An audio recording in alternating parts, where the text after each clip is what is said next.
기도하겠습니다. 하나님, 주님의 말씀을 나눕니다. 이 시간 저희 함께 해주셔서 그 말씀이 우리 안에 들어와 우리의 길이 되게 해주시고 그 말씀이 우리의 변화를 일으킬 수 있도록 우리에게 주님의 능력을 내려 주옵소서. 이 시간 선포하며 듣는 이 모두에게 주님이 함께 하실 걸 믿으며 예수 그리스도의 이름으로 기도드립니다. 아멘. 오늘 여러분들에게 하나님의 축복이 함께 하시기를 기원드립니다. 예수님이 이 땅에 오셔서 자신의 사역을 펼치기 시작을 하십니다. 그분이 한 첫 번째 말씀은 무엇일까요? 하나님 나라가 가까이 왔다. 회개하고 복음을 믿어라라고 이야기를 하십니다. 하나님 나라가 가까이 왔다라고 이야기를 이렇게 하십니다. 그런 생각 들지 않나요? 지금 있는 많은 그리스도인들은 어떻게 생각하나요? 하나님 나라에 가기 위해 내가 복음을 믿고 그리고 따라야겠다라고 생각을 합니다. 근데 예수님의 말씀은 전혀 다르죠. 하나님 나라가 가까이 왔으니까 네가 하나님 나라에 맞는 사람이 되기 위해서 복음을 믿고 구원받는 존재가 되라고 이야기하시는 겁니다. 하나님 나라 가까이 온다고 해서 저기 어디 무슨 천사들하고 하나님하고 사는 나라가 갑자기 이렇게 내려오면서 우리랑 합쳐지는 그런 이야기를 말하는 게 아닙니다. 비유하면 이런 정도가 되겠나요? 과거 만일 옛날에 프랑스 혁명이 일어났던 시기로 봅시다. 프랑스 혁명이 일어났던 시기에 어느 사람이 이렇게 외칩니다. 이제 만인이 평등한 세상이 올 거고 이제 왕과 귀족이 없는 세상이 올 거고 이제 모두가 다 평등한 세상이 올 것이니까 빨리 당신이 이 사실을 받아들이고 믿으십시오라고 외친다고 생각을 해봅시다. 왕과 귀족에게 그 목소리를 외친다고 합시다. 왕과 귀족은 그 얘기를 어떻게 받아들일까요? 그래, 이제 모두가 평등한 나라가 온다니까, 모두가 평등한 세상이 온다니까 나도 이제 내 귀족의 마음도 내려놓고 내 지위도 내려놓고 왕도 내려놓고 내 권위도 내려놓고 평등한 세상을 받아들여야겠다가 되는 거겠죠. 그렇죠? 그렇지 않으면 어떻게 되나요? 당시 역사에 의하면 단두대에 다 목 잘리는 상황이 되겠지만 하나님 나라가 여러분을 그렇게 다루지는 않습니다. 하나님 나라가 온다는 것은 바로 그런 의미가 있는 겁니다. 하나님의 통치가 하나님의 세상의 이상이 이루어지니까 내가 거기에 맞는 사람으로 바뀌고 변화된다는 것, 그게 복음이고 그게 구원의 메시지라는 겁니다. 하나님의 나라는 하나님의 통치가 이루어지는 것이니까요. 제자들은 그래서 그 나라를 기다렸습니다. 제자들은 아마도 처음에는 그런 상상했을 수도 있어요. 천사들이 사는 나라가 이렇게 내려와서 자기랑 합쳐진다, 그런 생각을 했을 수도 있겠죠. 그래서 예수님한테 물어봐요. 도대체 그 나라가 언제 옵니까? 라고 이야기합니다. 예수님 별 대답을 하지 않습니다. 그러다가 이렇게 이야기하는 거죠. 너희가 머무는 곳이, 너희 두세 사람이 모이는 곳에 내가 함께 할 거고 그곳이 곧 하나님의 나라라고 이야기합니다. 하나님의 나라가 오기를 기다렸던 제자들에게 예수님은 뭐라고 그러냐면은 너희가 만들어가는 게 하나님 나라고 너희가 하나님 믿고 같이 살아가는 게 하나님 나라라고 이야기합니다. 하나님 나라를 기다리던 사람들에게는 참 놀라운 이야기였죠. 너희가 하나님 나라고 너희가 이제 앞으로 하나님 나라를 만들어 갈 거야 라고 이야기하셨다는 겁니다. 죽어서 가는 게 아니라 이 세상에서 우리의 삶 가운데 만들어가는 하나님 나라를 선포한 거겠죠. 그 이야기가 마태복음 13장에 주기장창 7개의 비유로 이렇게 나와 있습니다. 그 7개의 비유를 이렇게 보면 다 아는 비유입니다. 여러분들이 씨 뿌리는 비유 나오죠. 다음날 심었다 밤에 싹이 트는 비유 나오죠. 겨자풀의 비유도 거기에 나옵니다. 그리고 독보리의 비유도 거기에 나오기도 하고요. 그리고 겨자풀의 비유가 나오고 우리가 지난주 들었던 무화과도 그 비유에 들어가 있습니다. 그리고 오늘 읽은 누룩의 비유도 거기에 들어가 있고요. 하나님 나라의 비유가 거창하고 놀라운 게 아니라 다 그들이 일상의 삶 가운데서 경험했던 겁니다. 물론 듣는 사람들이요. 지금으로 치면 부엌에서 밥하는 걸 비유로 드는 거고요. 지금으로 치면 어디 가서 컨비니언스에서 장사하고 일하는 걸 비유로 드는 겁니다. 어디 가서 식당에서 설거지하고 식당에서 서빙하는 그런 비유를 가지고 주님께 이야기한 겁니다. 너희가 아는 그 평범한 일 가운데 하나님의 나라가 있고 하나님의 비유가 그 안에 들어있다고요. 그러니 하나님의 나라는 놀라운 그 무언가 엄청난 일을 해나가는 게 아니라 내 삶의 작은 일상에서 하나님의 일을 하나하나 해나가는 것, 그게 바로 하나님 나라를 만드는 일이라고 예수님은 자신의 비유를 통해서 하나하나 이야기하고 계셨다는 겁니다. 큰일, 놀라운 일, 엄청난 일을 하는 게 아니고요. 그게 바로 신앙이고 믿음이라는 거겠죠. 예수님은 겨자풀의 비유를 통해서 사람들에게 한번 놀라움을 일으켰습니다. 아니, 하나님 나라가 백향목이 아니라 겨자풀이라고? 나 같은 아무 쓸모없는 겨자씨와 같은 우리도 조그만 곳에 숲을 만들어서 그곳에 새가 머물면 내가 하나님 나라라고 놀라운 깨달음을 얻었겠죠. 또 무화과 나무의 비유를 통해 말씀하십니다. 아 그래, 열매 맺지 못하는 나라도 하나님이 가꾸고 돌봐주신다고. 아 그래? 땅 파서 거름 주고 애쓰고 노력하는 게, 내 손에 더러운 거 묻히고 내 몸에 똥 묻히고 지내가는 게 이게 하나님 나라 가꾸는 일이라고, 그게 맞다라고 이야기하십니다. 그리고 오늘 또 누룩에 대한 비유를 이렇게 이야기합니다. 누룩이 뭔지는 뭐 아실 거고, 누룩, 이스트, 곰팡이 뭐 이렇게 되는 거죠. 성경에 누룩이 그렇게 좋은 비유로 나온 게 없습니다. 한번 들어가셔서 뭐 어디든 인터넷에서 성경 검색 누룩 치면은 다 안 좋은 비유가 있거나 아니면 주로 그겁니다. 하나님께 누룩 없는 빵을 바쳐라, 무교병을 바치라는 이야기죠. 그 얘기만 나옵니다. 딱 하나 누룩 있는 빵을 바치는 이야기가 잠깐 나오는데 그 얘기 뭐냐면 하나님이 사람들 비꼴 때 그렇게 씁니다. 너 나한테 누룩 있는 빵도 바치고 내 말도 안 듣고 그런다고 내가 너를 심판하겠다라고 아모스에 나오는 이야기가 잠깐 나오고요. 누룩은 다 부정적이고 잘못된 거로만 이해가 됐었습니다. 예수님이 그런데 그 비유를 가져다가 그걸 좋은 걸로 바꿔서 사용하고 있습니다. 왜 그랬을까요? 무슨 일이 있었길래 그런 말을 하는 걸까요? 누룩은 곰팡이죠. 변화시키고 바꾸고 나쁘게 말하는 거죠. 예수님 시대에 예수님을 모였던 사람들이 있습니다. 죄인이고 여성이고 힘없는 노인의 어린아이까지 세상 필요 없다고 말하는 사람들이 그 주위에 모여 있습니다. 율법학자나 그리고 세상의 권력자들은 그 사람들 손가락질합니다. 야, 저 사람이 세상들을 다 망하게 하고 쟤들이 모여서 세상을 바꾸는데 썩게 하고 다 틀어지게 한다고, 저런 곰팡이 같은 존재라고, 세상 누룩 같은 존재라고 손가락질 받던 사람들이 예수님 안에 모여 있었다는 겁니다. 예수님은 그들에게 말하는 겁니다. 세상 사람들이 너를 곰팡이라고 누룩이라고 비웃는데 아니야. 너희 누룩은 사실은 세상을 좋게 만들고 이롭게 만드는 거라고 이야기하는 겁니다. 그리고는 그들에게 또 희망과 또 다른 길을 그들에게 보여주기 시작을 하는 거죠. 그 누룩의 비유를 통한데 심지어 그 누룩을 가지고 빚는 사람도 여성이 그걸 빚고 있습니다. 아니, 사람들은 이해를 못합니다. 와, 보통 구약 때 무교병, 그러니까 누룩 없는 빵을 빚어서 하나님께 바치는 사람들은 대부분 남성이었습니다.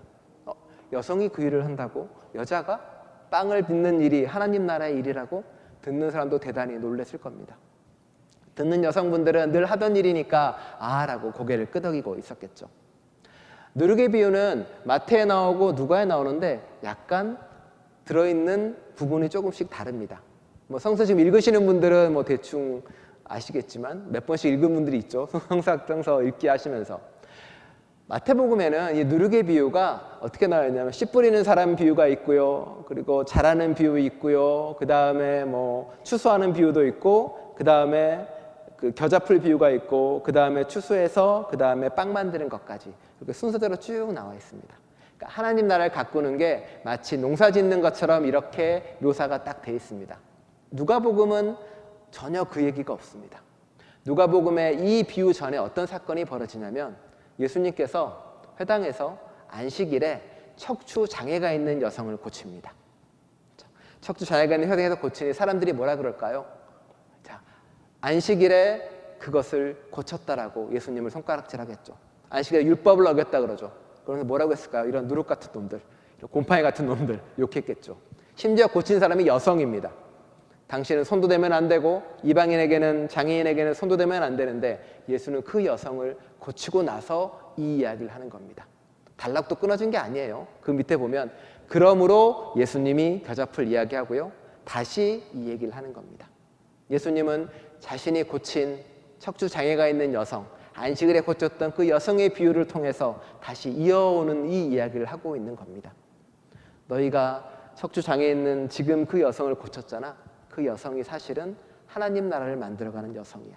너희가 미워하고 싫어하는 그 나이든 그 노인들, 나이든 여성들, 그 어린아이들, 그 사람들이 지금 하나님 나라를 만드는 사람이고 변화를 이끌어가는 사람들이야. 세상 사람들은 변화를 싫어하니까 누룩을 싫어하는 거죠. 주님은 그렇다라고 이야기를 하는 겁니다. 여성에 대한 이야기 중에 성경에서 가장 많이 알려진 이야기가 마리아와 마르다의 이야기입니다. 사람들이 거기에 가장 큰 오해는 그거죠. 마리아는 좋은 걸 택했고 마르다는 부엌에서 안 좋은 걸 택했다. 그래서 교회를 위해 열심히 봉사하는 것보다 하나님 앞에서 이렇게 앉아서 말씀을 듣는 게 더 중요해 라고 그 사건을 받아들입니다만 그 얘기가 아닙니다. 마리아와 마르다 이야기는 전혀 그 얘기가 아니고요. 마르다는 예수님을 자신의 집에 초대합니다. 여러분은 누군가 손님을 초대하면 어떤 마음이 드십니까? 두 가지 다 하고 싶잖아요. 오랜만에 손님이 오면 같이 앉아서 수다도 떨고 싶고 그동안 어떻게 살았는지 이야기도 듣고 싶을 거 아니에요. 강원사님 멀리 갔다 오셨으니까 어디 갔다 오셨나 이야기 듣고 싶은 마음도 있는 거고, 또 아니면은 그래 오랜만에 왔으니 내가 음식도 대접하고 맛있는 걸 주고 싶은 마음도 있겠죠. 그게 우리의 마음인 거죠.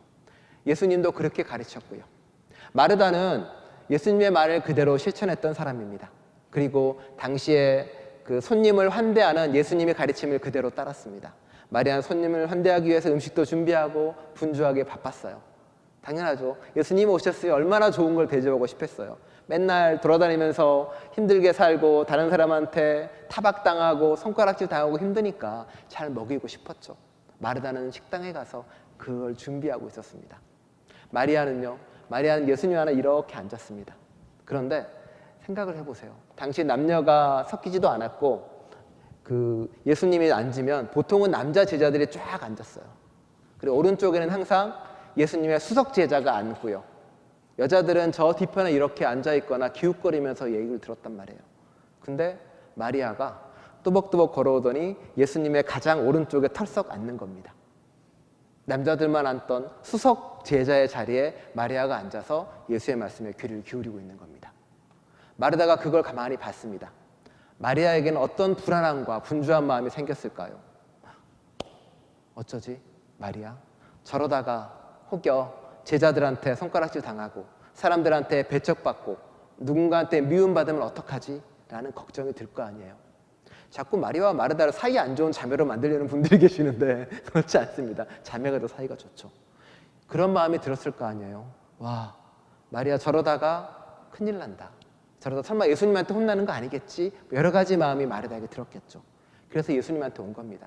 예수님, 마리아가 다시 부엌으로 와서 나와 같이 일을 하게 말을 해달라고.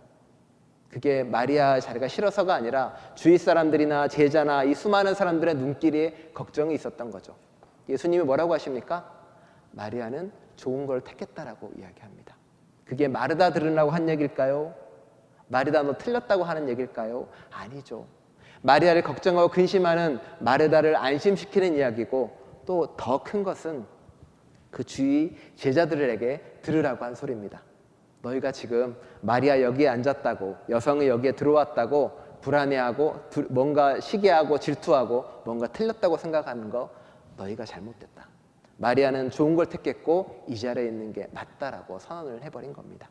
그게 마리아와 마르다 비유의 진정한 의미입니다. 둘 다 좋은 일, 옳은 일을 선택한 거고요. 예수님은 그렇게 여성들을 챙기고 자기와 함께했던 사람들입니다. 그리고 그들에게 이야기를 합니다. 그렇게 해서 너희가 이제 여성의 위치와 힘들고 어려운 누룩과 같은 너희 존재들이 이제는 세상을 바꾸는 사람이 될 거야 라고 말합니다. 그리고 빵을 만듭니다. 21리터의 밀가루를 쓴대요. 21리터면은 엄청나죠. 근데 사실 이게 빵 만들어 본 사람은 알지만 모르죠. 여성들은 알아요. 와, 저렇게 빵을 만든다고? 21리터를? 하면은 100명이 넘는 사람이 먹을 수 있는 빵을 만들어내는 겁니다. 나만 먹고 나만 구원되고 나만 생명의 말씀하는 게 아니라 온 마을 사람들을 다 먹을 수 있는 빵을 그 여성이 혼자 만들어내는 겁니다. 누룩도 몰래 어디 숨겨서 하는 거죠. 예수님을 따르는 사람들은 다 그런 사람들일 수 있습니다. 다 약하고 힘들고 병들고 나는 아무것도 아니야 라고 생각했던 사람들. 나이 들었으니 뭐 내가 할 수 있는 거라고는 이런 거밖에 없지. 내가 어린이 할 수 있는 게 이것밖에 없지라고 좌절했던 사람들에게 예수님은 말하는 겁니다. 너가 누룩 같은 것, 밀거리에 들어가면 보이지도 않는 그거 있잖아. 너희의 그 작은 일상의 실천들이 사실은 땅을 부풀게 하고 다 바꿀 거야 라고 이야기하고 있는 겁니다. 그러니 좌절하지 말고 그 일을 계속해. 포기하지 말고 할 수 있어. 그 빵으로 100명의 사람들을 먹일 수 있을 거야 라고 말씀하고 있는 겁니다. 자, 그 누룩의 빵 100명은 누룩이 하는 일은 뭘까요? 누룩이 멀리 있는 무언가를 바꾸지 못합니다. 내 옆에 가장 붙어있는 누군가를 조금씩 변화시켜 나가고 바꾸는 거겠죠. 믿음은 바꾸고 변화시키고 달라지는 겁니다. 우리가 누룩인 거는 내 옆에 있는 누군가를 바뀌고 변화시키는 거겠죠. 힘든 거 압니다.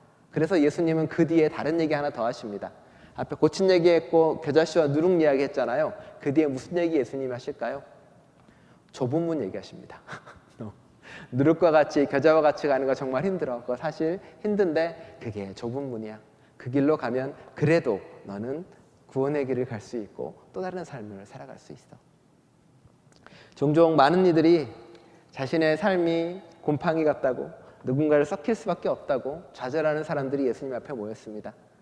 자기들은 누군가한테 미움받고 누군가가 싫어한다고 혹은 내가 아무것도 할 수 없다고. 하지만 예수님은 우리에게 말합니다. 우리는 좋은 누룩이야.